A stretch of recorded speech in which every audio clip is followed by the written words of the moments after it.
Sawadika, bonjour à tous, bienvenue dans une nouvelle vidéo sur ma chaîne Kathleen à Phuket. Aujourd'hui, j'ai avec moi Maître Emmanuel Katz. Bonjour Emmanuel. Bonjour Kathleen. Vous le reconnaissez, il était déjà venu sur ma chaîne et on va faire une petite mise à jour, épisode 2, la suite de toutes les tracasseries administratives et fiscales qu'il y a entre la France et la Thaïlande. Allez, c'est parti pour la vidéo de la semaine. Alors Emmanuel, welcome back, bienvenue. Merci de me recevoir à nouveau. Bah oui. Et je suis heureux d'être là aujourd'hui pour cet épisode 2 qui ne sera certainement pas le dernier, compte tenu des circonstances dans lesquelles les expatriés sont taxés et vont être taxés par l'administration fiscale sous réserve d'un certain nombre d'exonérations. Alors déjà, on va te représenter un petit peu pour ceux qui ne te connaîtraient pas encore, puisqu'on avait déjà fait une vidéo il y a quelques temps maintenant. Donc toi, tu es avocat. Avocat en France, au barreau de Paris, et notamment en matière fiscale. D'accord. Et tu es aussi en Thaïlande à certains moments de l'année, tu fais un petit peu le... Et je suis également autorisé à exercer en Thaïlande au travers d'une société thaïlandaise dont le siège est à Phuket. D'accord, ok.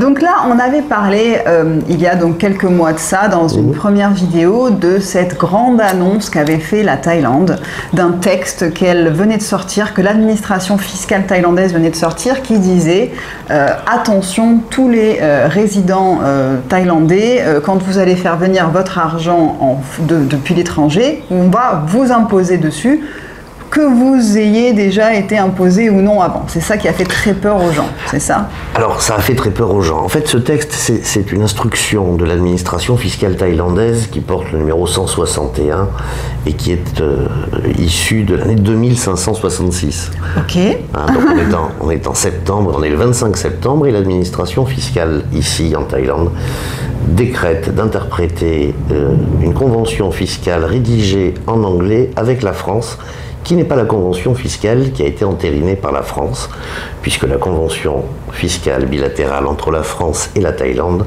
remonte à 1974 et a été signée en version française et thaïlandaise. D'accord. Donc là, on en avait parlé brièvement, et toi, donc à l'époque, tu nous disais, il n'y a pas lieu de s'inquiéter pour le moment, rien n'est vraiment mis en place, et de toute façon, en gros, ils ne peuvent pas aller à l'encontre de cette convention qui a déjà été signée entre la France et la Thaïlande. C'était ça, en gros, la conclusion. Et je maintiens. Et tu maintiens. Et je maintiens que la primauté des textes internationaux, notamment de la convention dont on vient de parler, prime sur le droit interne des États, qu'ils soient français ou qu'ils soient thaïlandais. Cette instruction qu'a mise en place et qui a interprété l'article 40 et les paragraphes 1 à 8 du Revenue Code applicable en Thaïlande, en fait, c'est de la sémantique. Et il faut ramener à chaque mot utilisé le sens qu'il doit avoir. Mais un sens qui est en anglais, puisque c'est rédigé en anglais, ce nouveau texte, au fait, qui est sorti. Alors non, ce nouveau texte est rédigé en thaïlandais, transcrit en anglais, converti en français, avec toutes les nuances que cela peut comporter. Lost in translation, ouais, ok, d'accord. Exactement. Ce qu'il faut retenir, c'est que il va y avoir un principe déclaratif en Thaïlande, puisque l'esprit du texte est qu'il n'y ait pas en Thaïlande de personnes qui seraient résidents thaïlandais, c'est-à-dire résidents plus de 180 jours par an, par année civile, puisque l'année fiscale en Thaïlande commence le 1er janvier, se termine le 31 décembre. L'esprit du texte est qu'il n'y ait pas de gens résidents fiscaux en Thaïlande qui ne s'acquittent pas d'impôts sur des revenus soit produits en Thaïlande, soit produits à l'étranger. Mais et si cet argent reste à l'étranger? Quand bien même cet argent resterait à l'étranger, il faut, si vous êtes résident fiscal thaïlandais, avoir un principe déclaratif qui est une obligation. Que l'administration puisse être informée que vous ayez eu des revenus dans d'autres pays, c'est encore un autre problème. Mais c'est à vous de le déclarer. Et c'est une déclaration spontanée qui se fait avant le 31 mars de chaque année en Thaïlande, soit par dépôt papier, soit sur le site. Oui, nous, par exemple, c'est la comptable qui fait ça. Quand on a une société ici, nous, c'est notre comptable qui fait les déclarations. Oui, absolument. Donc là, en fait, ce que tu dis, c'est que le but de ce texte, c'est que si, par exemple, j'ai une société à Dubaï et que je gagne donc mon argent à Dubaï, mais je ne paye pas d'impôt sur cet argent, et je réside en Thaïlande à l'année. J'habite ici. C'est le cas de beaucoup d'expatriés qui ont Dubaï, Singapour, je cite des pays comme ça. Je ne suis pas imposé sur cet argent que je gagne. Que je le fasse rentrer en Thaïlande ou non, il faut déclarer qu'on le gagne normalement à l'administration fiscale thaïlandaise. Oui. Et on sera imposé éventuellement dessus, en fait, c'est ça? C'est exactement ça. Okay. Alors, on sera imposé dessus sous réserve d'un certain nombre d'exemptions tenant à l'origine des revenus. Soit ce sont des revenus que vous avez gagnés antérieurement au 1er janvier 2024, puisque ce texte est applicable à compter du 1er janvier 2024. Et vous pouvez en justifier, c'est-à-dire que vous avez matériellement la preuve écrite que ces revenus ont été produits antérieurement. Et je reviendrai sur cette notion de revenu dans un instant. Ah oui. Soit vous pouvez justifier avoir reçu de l'argent de vos ascendants ou descendants et qu'il ne s'agisse pas de revenus à proprement parler, mais de ressources familiales, cas dans lequel vous ne serez pas taxable. Troisième cas, vous pouvez avoir des pays qui ne taxent pas des revenus parce que, par exemple, à Dubaï, il n'y a pas d'impôt sur le revenu. L'exemption de Dubaï sera manifestement reportable en Thaïlande puisque ces revenus auront été déclarés, assujettis, mais exonérés. Je reviens sur cette notion de revenu et je pense que c'est sur cette problématique-là et cette sémantique qu'il y a lieu de s'attarder parce que le texte thaïlandais dit que les revenus produits à l'étranger peuvent être taxés en Thaïlande sous réserve d'un certain nombre d'abattements et d'exonérations. Les revenus, la notion de revenu, ça veut dire que c'est un gain. À partir du moment où vous avez payé l'impôt sur ce revenu, ce n'est plus un revenu, c'est un capital. Ou un revenu net. Ou un revenu net, comme on le dirait en France. Voilà, ouais, ok. Mais nous n'avons en fait pas le bon terme approprié à la traduction, manifestement, que l'on a voulu donner en Thaïlande au sens du mot revenu. En tout état de cause, c'est, je pense, cette notion de revenu et la définition du mot revenu qu'il faudra prendre en compte. Ce qui n'enlèvera pas, en revanche, l'obligation déclarative de tous les expatriés résidant plus de 180 jours en Thaïlande ou qui disposent d'immeubles en Thaïlande, puisque c'est le lieu de situation de l'immeuble qui rend exigible la taxation, ou les salaires versés par une société thaïlandaise par application de la Convention fiscale internationale. Ce qui n'exonérera pas donc de déposer une déclaration. Et pour ce faire, il faudra un numéro d'identification fiscale. Voilà, ce qui s'appelle donc TIN, le TIN, vous allez entendre parler du TIN dans certains articles que vous allez lire, c'est Tax Identification Number, donc c'est le numéro qu'on a pour chaque personne qui va déclarer des revenus. Alors, sans ce numéro, on ne peut pas déposer de déclaration. D'accord. Et donc là, ce qui avait l'air d'affoler un petit peu, alors c'est principalement les retraités que ça avait aussi affolé cette mise en place de ce texte, parce qu'ils disaient, moi j'ai ma retraite que je touche en France, elle est imposée à la source, et ensuite cette retraite, je la fais venir en Thaïlande pour vivre sur ce revenu-là. Et ils avaient peur que ce revenu soit à nouveau taxé, alors qu'ils avaient déjà été taxés une fois dessus par la France. Alors, nous avons en France avec la Thaïlande toujours cette convention fiscale bilatérale qui prévoit une non-double taxation d'une catégorie de revenus et notamment des pensions.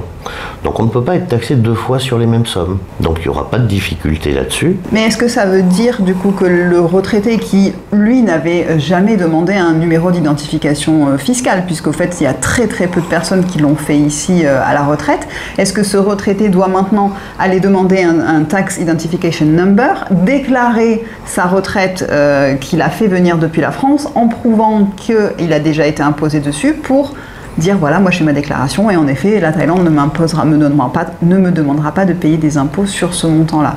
Eh bien, je pense que c'est ce qu'il va falloir faire, effectivement.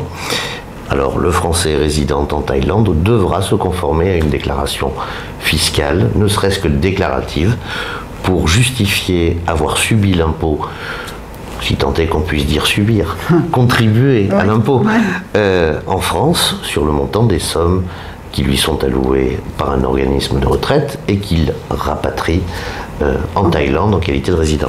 D'accord. Et est-ce que tu as remarqué là maintenant, est-ce que dans tes clients que tu vois, le nombre de personnes qui demandent à être maintenant enregistrées auprès de l'administration fiscale thaïlandaise a augmenté? Est-ce que maintenant tout le monde s'est affolé? Il y a la queue pour aller demander son numéro d'identification? Alors oui, il y a la queue pour aller demander son numéro d'identification fiscale, d'autant que c'est une procédure qui est un petit peu complexe pour l'obtenir et qui est obligatoire aujourd'hui. Il va falloir s'y prendre relativement tôt, le plus tôt possible, si ce n'est pas encore déjà fait, pour obtenir ce numéro d'identification qui vous permettra de déposer une déclaration au centre des impôts dont vous dépendez, donc en fonction du ressort géographique. C'est par enfin pas par province, mais c'est par, on va dire, quartier. Donc il y a Chalong, il y en a un à Hawaï, il y en a un à Vung Tau, etc. Voilà. Okay. Alors à noter toutefois que toute cette organisation-là qui consiste à prendre en charge ces nouvelles obligations pour l'administration fiscale thaïlandaise sont très compliquées, puisque si l'ambassade de France a demandé des informations à l'administration thaïlandaise et à ce jour n'en a pas reçu, les centres des impôts locaux n'en ont pas reçu non plus. Donc il y a un certain flottement dans la mise en place de tout ceci qui pourra expliquer que une tolérance de l'administration thaïlandaise sera mise en place dans le cadre d'un retard de déclaration qui, comme en France, en revanche, est passible de sanctions et d'une amende de 2000 bahts avec des intérêts de 1,5% si tant est qu'il y ait de l'impôt à payer 1,5% par mois. D'accord. Donc tu veux dire que là, en fait, même si en gros je voudrais faire les choses légalement, je suis retraité, je voudrais aller m'enregistrer aux impôts, déclarer, faire tout bien, en gros, c'est peut-être même pas possible de le faire actuellement. Parce qu'il y a trop de monde, parce que c'est pas encore mis en place, etc. Alors, pas possible ne fait pas partie de mon vocabulaire. En revanche, très difficile, c'est certain. Ouais, très compliqué. Ok, parce que c'est ça, en fait, que je me disais, et que tout le monde se dit, ça va être à mettre en place quelque chose de monumental pour la Thaïlande, surtout si tous les étrangers doivent se mettre en conformité, ça va être très très difficile, hein, encore une fois, pas impossible, mais très difficile hein, pour suivre, en fait, pour... Oui, d'autant que ça s'applique non seulement à nos compatriotes français, mais également à tous les étrangers ressortissants fiscaux de Thaïlande. Donc c'est une révolution avec une modernité mise en place du système fiscal thaïlandais volontaire, mais qui est d'une ampleur sans commune mesure jusqu'alors. Voilà, donc c'est pour ça que dans les endroits, peut-être si vous êtes dans une campagne reculée de la Thaïlande, bah, il n'y aura que vous, le seul étranger, vous pourrez mettre ça en place. Maintenant, dans des endroits comme Phuket, comme Bangkok, comme Pattaya, enfin voilà, des gros endroits, des grosses villes où il y a beaucoup d'étrangers, là je pense que ça va prendre du temps. Donc tu dis que de toute façon, pour l'instant, il n'y a pas lieu de s'inquiéter puisque en fait, ça va être quelque chose qui va être étalé sur plusieurs mois, voire peut-être plusieurs années même, pour que tout puisse se faire comme la Thaïlande le souhaiterait, s'ils ne font pas marcher en arrière entre-temps. Voilà, si les règles ne changent pas entre-temps, effectivement, donc ça va mettre un certain temps, notamment pour donner les consignes au centre des impôts locaux de recevoir et de pouvoir traiter l'information et de savoir ce que l'on va demander en termes de pièces et de justifications écrites sur des sommes qui ont déjà subi l'impôt et dont il va falloir justifier le paiement pour en être exonéré sur sol thaïlandais. Sur le site des impôts thaïlandais sur lequel on dépose ces déclarations... c'est tout en thaï, j'imagine. C'est tout en thaï. Voilà. C'est ce que j'allais dire. Donc c'est assez compliqué à traduire, et d'autant que les nomenclatures ne sont pas les mêmes que les nôtres. Et oui. Bon, donc, mais tout ça va se mettre en place avec la bonne volonté et des expatriés et de l'administration thaïlandaise qui, bien évidemment, fait son maximum. D'accord. Donc toi, qu'est-ce que tu recommanderais là aux gens actuellement de faire pour essayer de se conformer le plus à quelque chose de légal et à ce qui va être mis en place prochainement ? Alors, dans l'ordre des priorités, c'est d'avoir un numéro d'identifiant fiscal. D'accord. Ça, c'est la priorité. Est-ce qu'on peut le faire avec un comptable, ça, par exemple, plutôt que parce que s'il y a en effet, oui. On ne parle pas thaï, on ne parle pas anglais, on ne peut pas le faire seul. On peut le faire avec un comptable. Il vous expliquera la procédure en fonction de votre situation.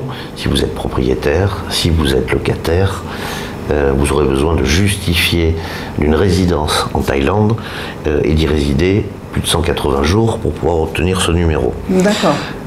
Ah, tu veux dire que si on reste moins de 180 jours, ce n'est pas la peine? Ah mais si vous restez moins de 180 jours, vous n'êtes pas ressortissant fiscal, puisque vous n'êtes pas résident fiscal thaïlandais. Donc, nous n'avons pas de problème. Mais alors, oui, mais alors du coup, j'avais lu quelque chose comme quoi, si j'ai une maison en Thaïlande, que je viens y passer, moi, 2 mois par an, c'est tout, pour des vacances, et ensuite je rentre en France. Cette maison, elle est à la location. Le reste de l'année, elle est louée, donc elle génère des revenus. Ces revenus, est-ce que je les déclare? Est-ce qu'ils sont soumis à l'imposition en Thaïlande, en France? Alors, c'est pas tellement cette qualité de résident fiscal qui va être à prendre en compte, c'est plutôt la convention fiscale entre la France et la Thaïlande qui attribue la taxation des revenus fonciers, donc des revenus de location, au pays du lieu de situation de l'immeuble. Donc si vous avez un immeuble en Thaïlande que vous louez, dans lequel vous résidez 2 mois, vous êtes censé payer de l'impôt sur le revenu en Thaïlande, qui sera prélevé et payé spontanément, donc, évidemment. Voilà, mais bien sûr, de bonne foi, tout de suite, etc. Et donc du coup, quelqu'un qui ne serait là que 2 mois pour des vacances a tout de même besoin du coup d'un Tax Identification Number, puisqu'il va être soumis à l'imposition de ces revenus-là. Normalement. D'accord, donc en fait, presque tout le monde, en gros, devrait avoir ce Tax Identification Number, à part des touristes, en fait, ou des gens qui n'ont aucun bien en Thaïlande. Des gens qui n'ont pas de revenus. Voilà, qui n'ont pas de revenus en Thaïlande. Ouais. En fait, sont taxables en Thaïlande les revenus, qu'ils soient versés par une société thaïlandaise en termes de salaire, les revenus fonciers sur des immeubles situés en Thaïlande, et un certain nombre d'autres natures de revenus qui ressortent de la convention fiscale. D'accord. Et en fait, la convention fiscale règle le sort par catégorie de revenus. Écoute, non, mais c'est ça, parce qu'en fait, je réfléchis dans le sens inverse, c'est-à-dire que moi, par exemple, je suis résidente fiscale thaïlandaise, j'ai un appartement en France, où je n'y suis jamais, qui est en location, qui génère des revenus donc fonciers en France, mais en effet, je paye des impôts en France sur ce revenu foncier, qui ne seraient pas les mêmes d'ailleurs si j'habitais en France, puisque c'est différent quand on est expatrié, mais oui, en fait, c'est ça. Et je paye aussi mes impôts en Thaïlande sur mes revenus thaïlandais. Voilà. Donc je suis imposée dans chaque pays selon là où l'argent provient, en fait. D'accord. Alors, selon là où l'argent provient et selon la nature des revenus. Des revenus en plus. Perçus. Ok, d'accord. Voilà. Parce que là, c'est du foncier, c'est à part. Si c'était autre chose, si j'avais un salaire, par exemple, ce serait peut-être encore à part. Le salaire serait taxé en France si j'étais versé par une société française. Si c'était des dividendes d'une société, il y aurait une retenue à la source en France si la société est française. Si la société est thaïlandaise et que vous êtes résident français, il doit y avoir en Thaïlande une retenue à la source sur les dividendes qui vous sont versés alors que vous êtes résident fiscal français. En fait, tout dépend de la qualité de résident. Et une fois qu'on a traité ce problème de résident, si c'est la Thaïlande ou la France, c'est la catégorie de revenus dans laquelle on va être imposé. D'accord. Et la convention va déterminer où, à quel pays on attribue le droit de taxer. D'accord. Donc, alors déjà, petite parenthèse, si vous avez besoin d'un rendez-vous avec Emmanuel, parce que vous voyez, tout ce qu'il explique, c'est quand même très compliqué à comprendre, et c'est aussi très compliqué de l'adapter à son propre cas, puisqu'il va il va adapter après son discours selon telle ou telle situation, et vraiment pouvoir personnaliser vos demandes. Donc, si vous avez besoin d'un rendez-vous avec Emmanuel, je mets bien évidemment ses contacts dans la barre d'informations et en commentaire épinglé, et vous serez en contact avec sa secrétaire. Je pense que c'est pas toi qui vas répondre, ça. Ma collaboratrice, oui, en effet. Voilà, et elle reviendra vers vous pour pouvoir prendre rendez-vous avec lui si vous le souhaitez. Parenthèse fermée. Donc, pour un petit peu résumer ce qui va se passer là, ou ce qui est en train de se passer au fait déjà en ce moment en Thaïlande. Donc, les retraités, parce que je sais que c'est une majorité d'entre vous, ou des futurs retraités, ou des retraités qui sont déjà maintenant à la retraite. qu'est-ce qui va se passer pour eux? Il faut qu'ils aient peur? Il faut qu'ils... Non, alors il ne faut pas avoir peur d'être fiscalisé, certainement pas. Et encore moins d'être doublement fiscalisé, ce sera vraisemblablement pas le cas, puisque la convention fiscale dont nous parlons depuis un petit moment est une convention de non-double imposition. Donc, vous ne serez pas double taxé sur les mêmes revenus.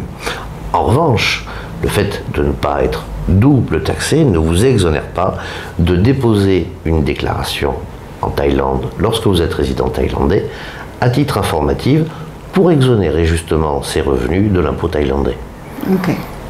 Maintenant, si je gagne mon argent ailleurs, alors à Singapour, à Dubaï, dans des endroits où au niveau fiscal c'est quand même bien avantageux, et cet argent tous les mois je le fais venir en Thaïlande pour vivre parce que j'habite en Thaïlande pour faire vivre toute ma famille. Eh bien, si vous êtes donc résident fiscal thaïlandais, puisque vous avez toute votre famille en Thaïlande, il va falloir prendre la convention applicable entre le pays d'origine des revenus et la Thaïlande et voir en fonction de la nature du revenu à qui cette convention attribue le droit de taxer. Donc c'est vraiment au cas par cas, pays par pays. Complètement. En fait. Ok. Et maintenant, on va prendre mon cas par exemple. Alors moi, mon argent, il est gagné en Thaïlande. Je ne le fais pas venir forcément de France. Mais imaginons que j'ai besoin tout d'un coup d'acheter une voiture. J'ai de l'argent de côté en France. Je me dis, tiens, je vais le faire venir depuis la France pour m'acheter ma voiture parce que j'ai pas assez ici. Qu'est-ce que je fais? Il faut que je le déclare? Il doit être imposé quelque part? Ou est-ce que je fais un virement et je dis rien à personne? Alors, tu vas faire un virement. Oui. Oui. Ne rien dire à personne, ça va dépendre de la nature de ce que tu vas envoyer. D'accord. Puisqu'en fait, si c'est de l'argent qui correspond à du capital, on ne va pas taxer le capital détenu d'ores et déjà ailleurs en Thaïlande.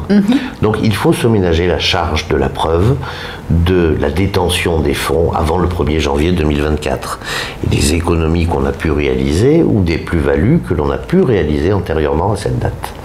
Comment tu prouves ça? C'est-à-dire il faut des papiers de la banque? Par exemple, moi j'ai des sous à la banque qui proviennent de revenus, en effet, par exemple fonciers. Donc oui, en effet, ils ont été imposés. Donc, au fait, il faut prouver que... Et donc, il faut conserver ces relevés de banque. D'accord. Ou alors, si on a vendu une entreprise, si on a vendu un immeuble, on a toujours un acte qui assure la traçabilité. Donc, si on peut justifier avoir eu la détention de ces fonds préalablement au 1er janvier 2024, on ne sera pas taxé dessus. Et tu penses que si je donne des relevés bancaires de la Société Générale au département des impôts en Thaïlande, ils vont me dire « Ah ok, ben parfait madame, j'ai tout compris ». Alors, il ne faudra pas omettre de les faire traduire. Voilà. Donc c'est vraiment quand même, au niveau logistique, au niveau administratif, papier, c'est quand même des grosses choses là qu'il faudrait mettre en place. Ce sera des grosses choses en cas de contrôle. Ouais. Mais à défaut de contrôle, vous ne faites pas traduire vos relevés de compte. Oui, c'est ça. Bon, donc vous les conservez, comme vous en avez l'obligation d'ailleurs en France pendant un certain délai. Et puis, passé ce délai, vous pouvez les remiser et en faire un feu de joie. D'accord. Mais pendant 5 ans, gardez-les pour justifier l'antériorité des fonds. D'accord, c'est ça au fait qui fait peur à tout le monde. Au fait, toi tu dis en gros, il vaut mieux prévenir que guérir, comme d'habitude. De toute façon, dans n'importe quelle situation, c'est on garde tout. En cas de contrôle, je pourrais au moins justifier certaines choses pour ne pas que ça me retombe dessus derrière. Absolument. Donc, et tu crois que des contrôles, ils vont en faire pour tout le monde? Non, ils vont faire peut-être certaines, on ne sait pas, on ne sait rien. Alors, on ne sait pas, mais c'est très aléatoire.